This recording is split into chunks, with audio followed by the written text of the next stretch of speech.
Hello, my friends. Good evening, and welcome to this week's edition of Inside Out. We're going to do things a little differently. I usually break things up into kind of 4 segments. Hi, Jessica. Hi, Joy. Hi, Sarah. And hi, Bill. Those of you coming in, if you can please share the stream, get that out there to people who'd like to see it. I will do my best to read comments and keep up with things, but a lot of information, and I'm going to try and keep it condensed. Anything that you're interested in that we don't touch on, hi Selena, please let me know and I can revisit that next week or in the coming weeks. If you see me squinting or making funny faces, I apologize. I do not have my regular reading glasses on, so I'll be trying to keep up with the notes and the comments and everything going on. So thank you all so much for joining us. I really hope that you enjoyed this week. We're going to try and keep it condensed and only talk about the meeting. But before we do that, I do want to mention one thing. Some questions have come up about the dog park and why does she keep harping on the dog park? Isn't the dog park a good thing? Don't people like the dog park? I have nothing against the dog park, but the project of the dog park in and of itself sort of embodies the things that are wrong with what the council's doing. Planning a project outside of the public purview, going about the process of either purchasing bushes or installing features like the stone and the cutout gravel and the picnic tables, the trees. We have no idea. Hi, Dan. We have no idea if those things are donated in some cases or if they are being purchased with taxpayer dollars or if that money is coming from grant. We just don't know, and that's part of the problem.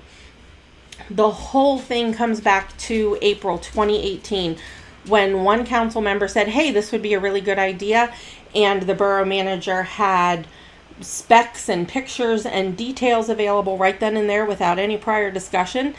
Hello Bev, thanks for joining us. They didn't reach out to the neighbors, they didn't talk to the community. It was just kind of, we think this would be really good, and then keep building on it. And then you look all around at our rec parks and our other community resources. Even look at the curbs that need to be painted. The curbs are still not painted. The basketball court is cracked and multiple basketball courts need repair. Equipment needs repaired or replaced or worked with. You don't put your needs before you don't put your wants before your needs. You focus on your needs. And that's what's not happening here. And dollars are being spent and procedures are being twisted to suit a purpose. And even if you do something that may be good in a bad way, it's still wrong. So it's about understanding the rules, understanding the procedures, following them. And if we can trust you on the little things, we can trust you on the big things.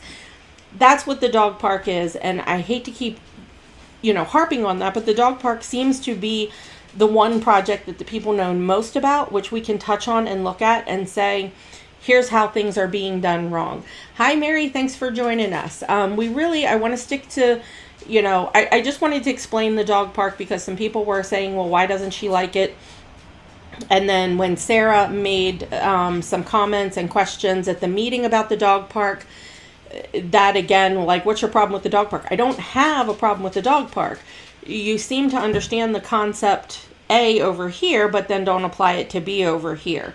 So it's the inconsistencies that I think that we need to focus on in getting things streamlined in a good, positive way. So that's really what I want to say about that. I'm not going to do the quote. I'm not going to jump into neighboring news. We're not going to talk about the Eisenhower Drive extension this week.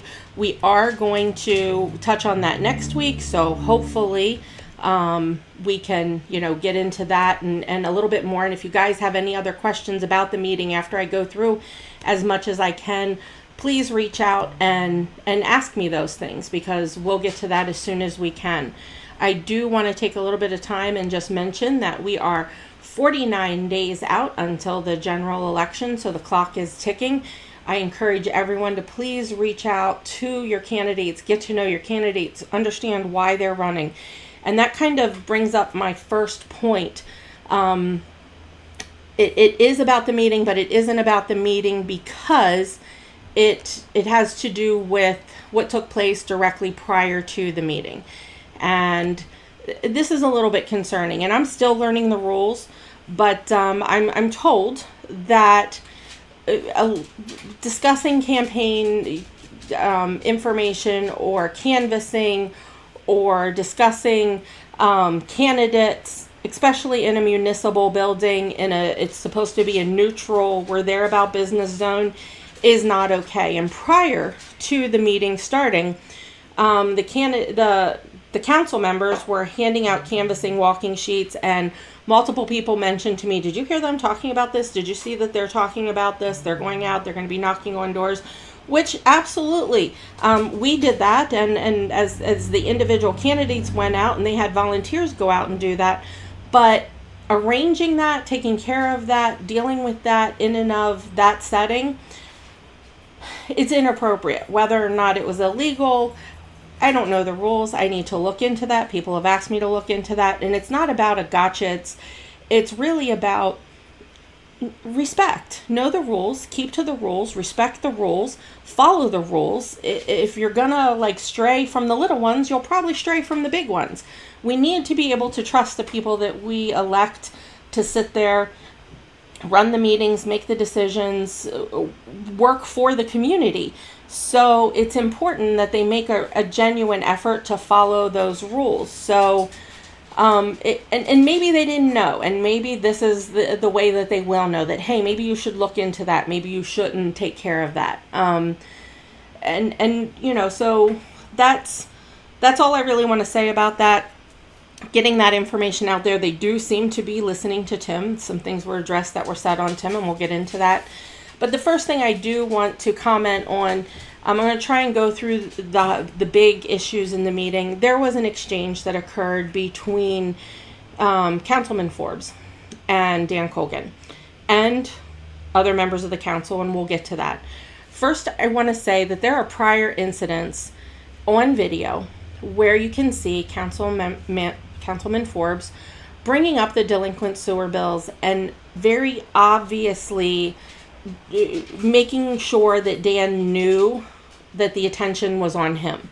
It's by exaggerated gestures, facial, looking at him, prolonged, making eye contact while they're discussing it, to the point, even at one point, people said, hey, Dan, he seems to be addressing you. And Dan very publicly has said, yes, I have a delinquent sewer bill. And I'm only talking to you about this because Dan already did address it publicly after the meeting and previously. And he said, yes, there was a personal matter that dealt with a prior situation. I have that taken care of. I'm making payments on it. Stuff happens. So it was kind of it seemed to be an intimidation, kind of like a gotcha moment. And until this council meeting, September, when they actually read his last name, and again, it was his last name, but if you go back and you look at the video, it is so obvious that Councilman Forbes, he's leaning back to watch him. He's looking at him. He's staring at him. He's baiting him, as we've seen the council do with Mayor Weaver on different subjects, Chief Woods on different subjects, different members of the community on different subjects. And did Dan necessarily react in the most appropriate and positive way?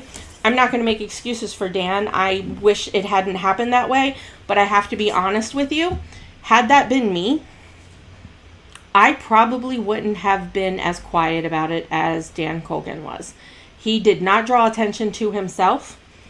When he would not break eye contact and look away from him, he just flashed the gesture. And that's when Councilman Forbes blew up and was like, did you see what he did? Did you see what he did? He did this, and called it out. And then that's when Councilman Pasco called him out. The second time he called a candidate out during a meeting, this time by name, saying, there he is. Now, to be clear, Dan Colgan was not ejected from the meeting.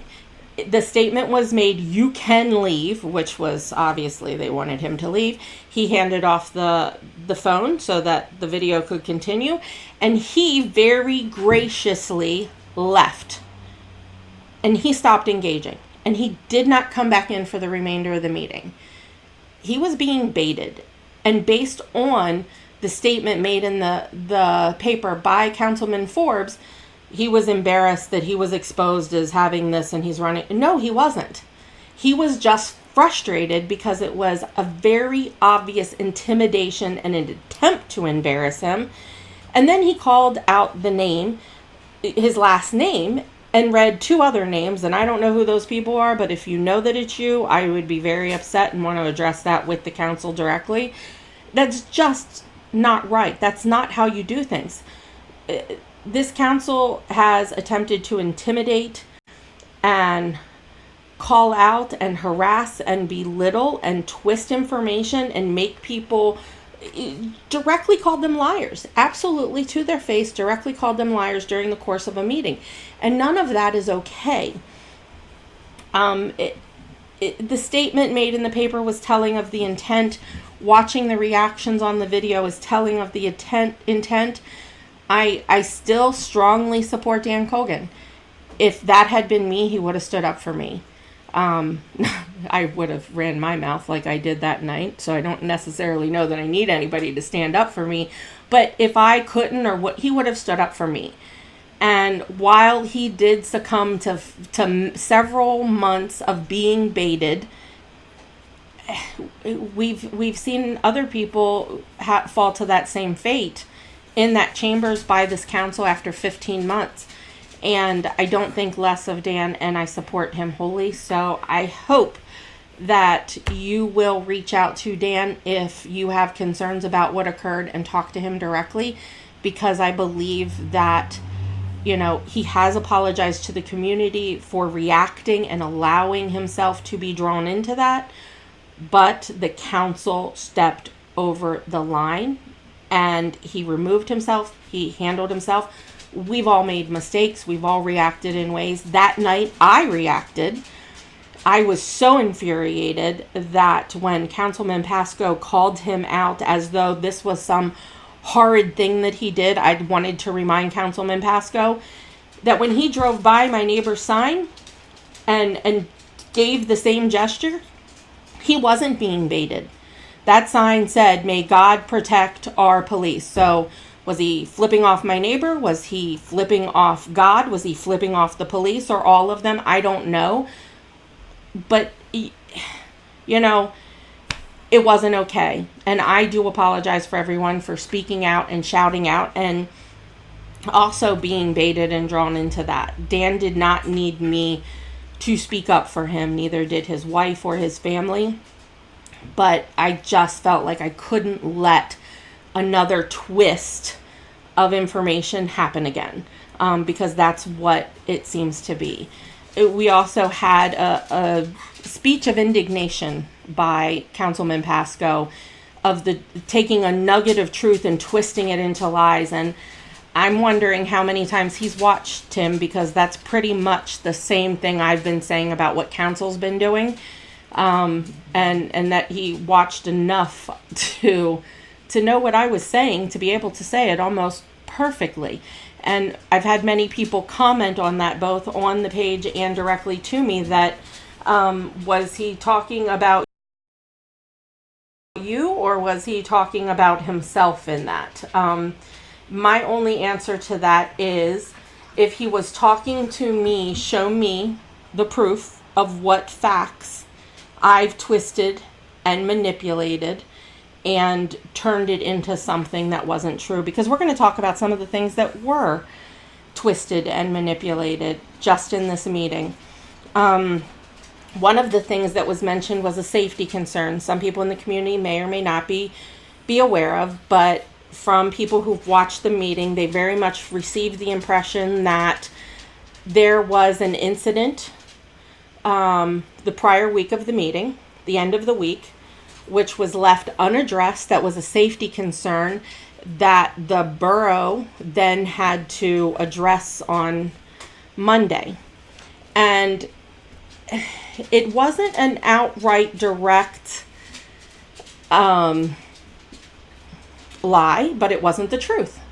And here's what my red flag moment. I've had a lot of red flag moments with this council, which is why I've been accused for knowing too much, because when a red flag moment pops up, I then dig in and look for information. So it implied a spill happened at the end of the prior week, and the road crew needed to clean it up when others failed to do so. The reference to that being, well, we'll get into that. So here's the facts that I've gathered about that spill, that public safety concern. The spill occurred on Thursday, September 5th, sometime between 2 and 2:30ish. I think it was around that time.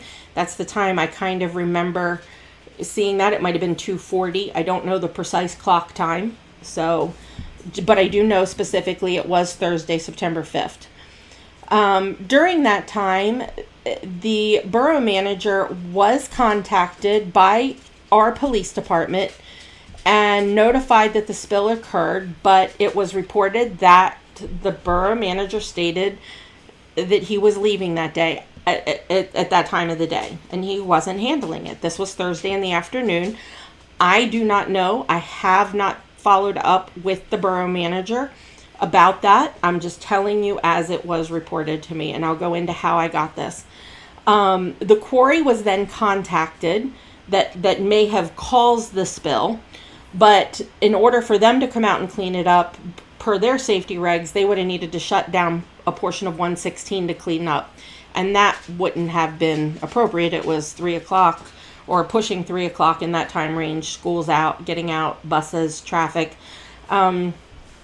Dispatch. The police then reached out to dispatch. By the way, the police are the ones who reached out to the quarry. Police then called the county dispatch and asked them to please reach out to PennDOT. So how do I know this? You're going to ask me. Well, when the information that was relayed at the meeting didn't match what I saw and what I believed that I saw occur in the prior week to the spill, I put in a phone call to non-emergency, and I asked them if they could please have someone from the McSherrystown Police Department reach out to me. I did not specify who. I just said, could you please leave a message for the McSherrystown Police Department and have someone from there reach out to me. It's absolutely not an emergency, so whenever they have time, please have them do so, but I did ask them to withhold my name, so they didn't announce my name across the radio.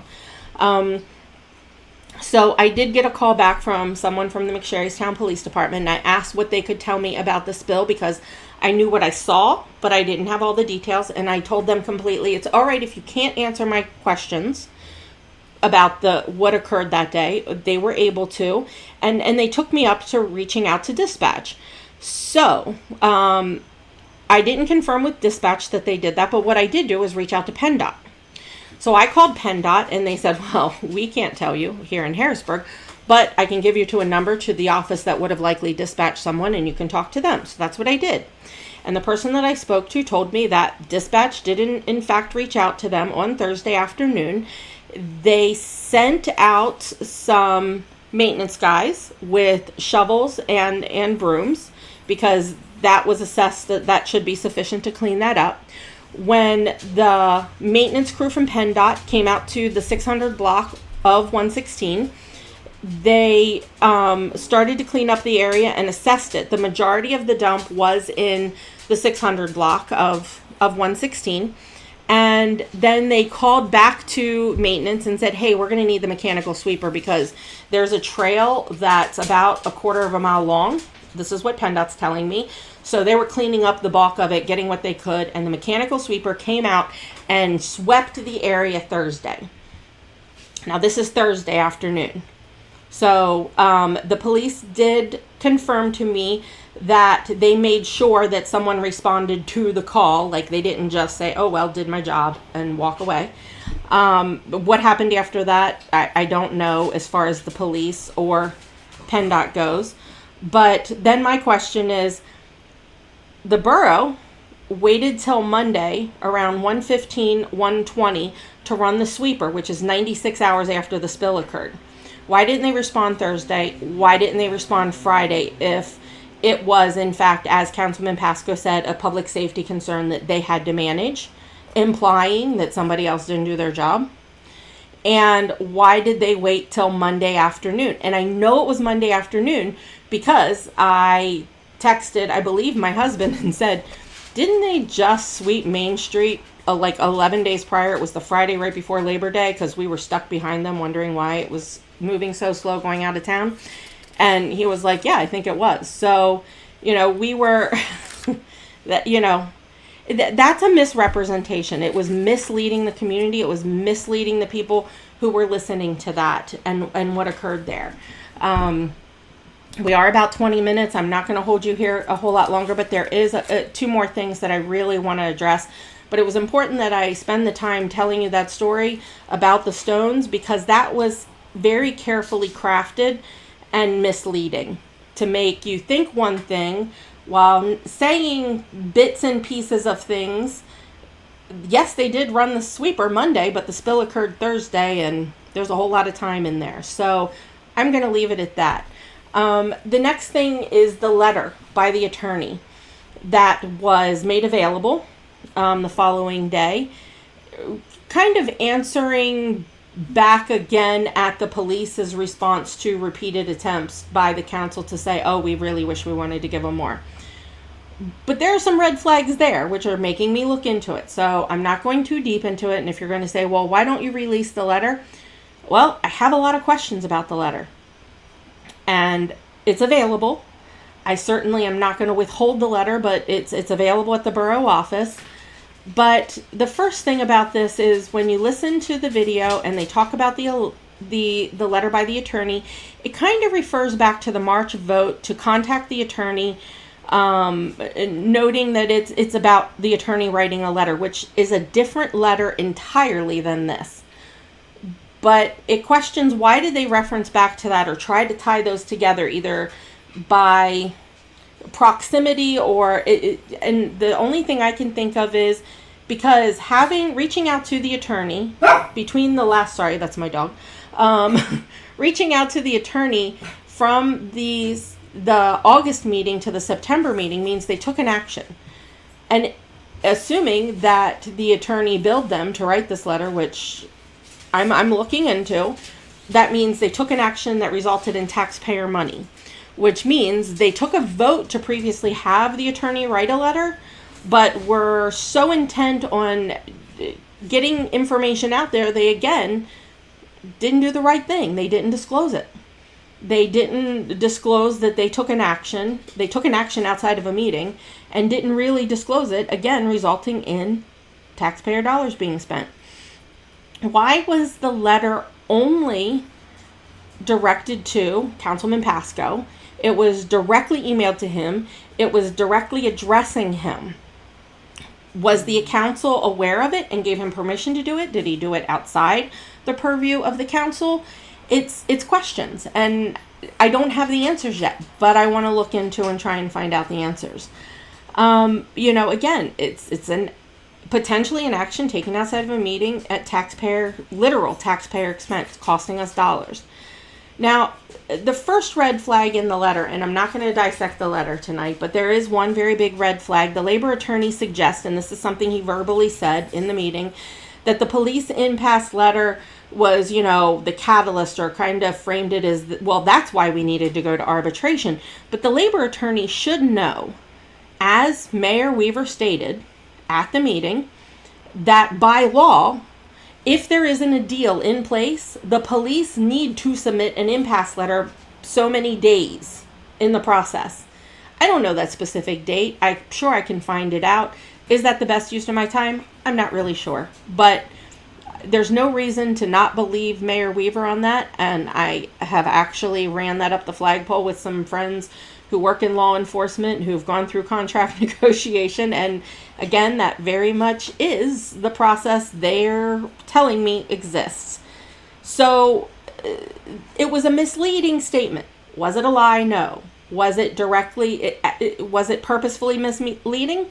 I believe so, because it seemed to imply that that's the reason why they had to go to arbitration, which they continued to negotiate for a time after receiving that letter. It's just, it's exhausting and it's frustrating, folks, to dig into these things on this detail. So this is my red flag, which makes me look at all of the other information in the letter and say, why was this put in here? Why was this crafted in this way? Why does it say this? It's not a statement of fact. It's more of kind of like a CYA letter. To say this is our excuse for doing this. This is why we did this. So I really feel like more info is needed before we can really intelligently digest and dissect the narrative that this specific document is designed to shape, because that's really what that is. It's not here's what occurred and here's the document to back that up and here's this and here's that. There's things that are included in there that I'm going, what does that have anything to do with this? It really doesn't make sense. But the one last point I want to make, and then we'll wrap it up to the evening, is there's some really important details to keep in mind. If you viewed this video, think about this. If you haven't viewed this video, please go back and view it. The meeting was started with a discussion of the importance of public safety and first responders as we were convening this meeting on the 18th anniversary of September 11th. It was Patriot Day, a day of national remembrance and honor for people who run into the building and offer help and don't take any thought to themselves or their own safety first. So discussion was brought up about the importance of funding our firefighters, that, due to lack of voter or to volunteer, we may have to go to a paid fire system, and then this is something we have to do. And these people put their lives on the line, which I absolutely agree. First responders, huge amount of respect there. This is in no way disparaging that. I'm just framing. We go from that, then we go a little further in the meeting where the same council member who previously said maybe we can't afford a police department made a motion to hire a second part-time borough employee at a higher rate of pay than the current 16-year municipal experience in our specific borough part-time employee, who is the same position essentially, who has on-the-job training. And we have no idea of the new hire's experience or if they're familiar with municipal, comings and goings and the dealings and the things they'll need to do. But the justification for starting them at the specific rate was essentially that's what the market dictates.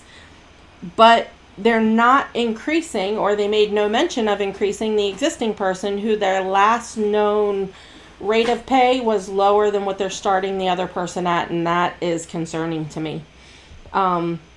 We've seen that before with the crossing guard. We've seen that also in relation to the officer's pay.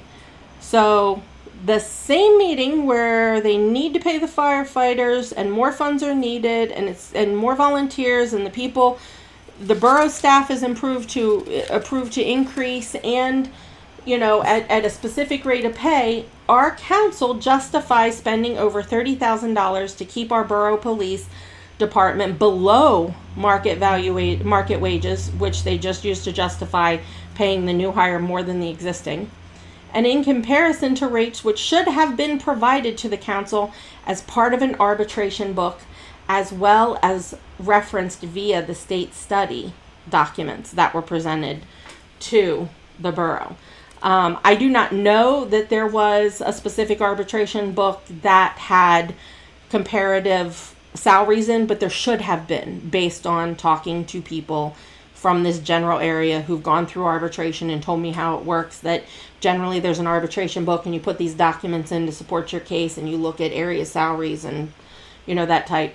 So the Borough Council justifies cutting post-retirement benefits that are meant to gap coverage from the time they retire until Medicare kicks in. They justify raising contributions for our police officers and raising deductibles with no mention of those same cost-saving measures being implemented on the borough side. All this to save taxpayer money. So we're framing this narrative of we spent this $30,000 in order to save our taxpayers money, but we're going to ask you to spend more money on another salary and a position over here that we don't need now, but we might need at some point in the near future. And the person who's going to train them as to what they do we're going to pay them less than we're paying the new hire. And by the way, we need to consider paying our fire department and our firefighters because they're a valuable resource. All that saying, but over here in our police, I know that we undercut their salary and I know we undercut their benefits, but this is all in an effort to save you money. And all this took place on the 18th anniversary of 9/11. That's just unimaginable. Like the level of disrespect to do that and to think that no one would notice. Then they come out with the inflated savings the borough mentioned, which is theoretical. They're taking theoretical math and applying it, saying, this is what we saved you. So if you didn't watch it, you really need to.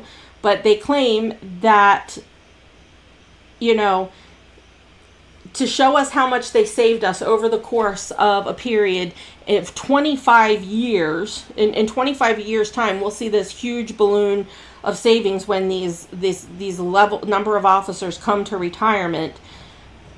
You have to, in order to apply that, you have to look at, to date, how many have used that benefit and at what cost to the borough over the span of what number of years. Show us actual numbers of how this has been costing us over the last 25 years, since you're looking ahead at 25. How many people have used that benefit? How much money did it actually cost the borough for those post-retirement gap benefits?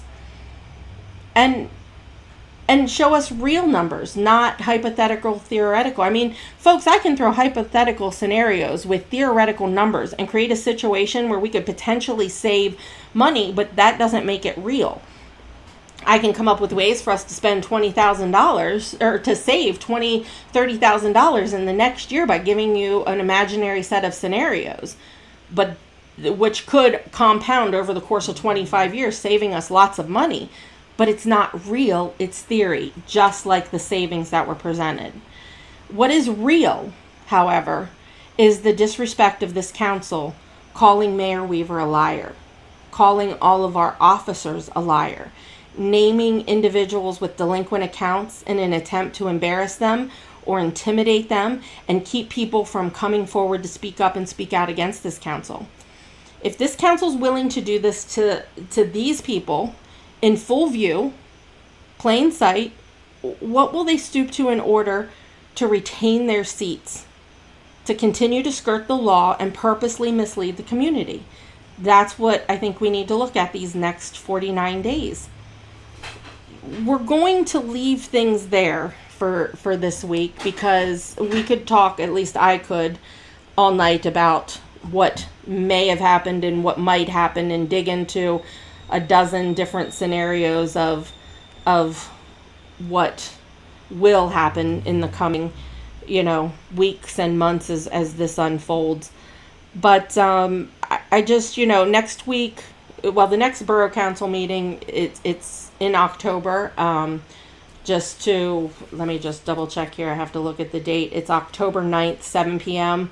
So there's some time between here and there where we will go back and revisit things. I will do my very best to be with you next week, next Tuesday, the 25th. Hopefully everything works out and I can do that. I have to tell you, this week was a struggle and I was not sure that I was going to make it on the air. But I thought it was important that we really try. And then, if you have any questions, please reach out to me and let me know. I will do my best to look into things. I am going to look into this letter more and peel back some of that. Next week, we will update anything new that comes into the community or in the area. There are some things on the Eisenhower Drive extension, any updates from around the Adams and York County. One little side note from our neighbors that I did see, if you didn't get your merchandiser yet, or if you got your merchandiser and you're in Hanover Borough, your borough council newsletter is in there, so take a look and see what's going on. If you don't have, hopefully, if you're seeing this, you have internet most likely, but check out that newsletter. And just really thank you for joining us this week, and until next week, take care, reach out. One final thing.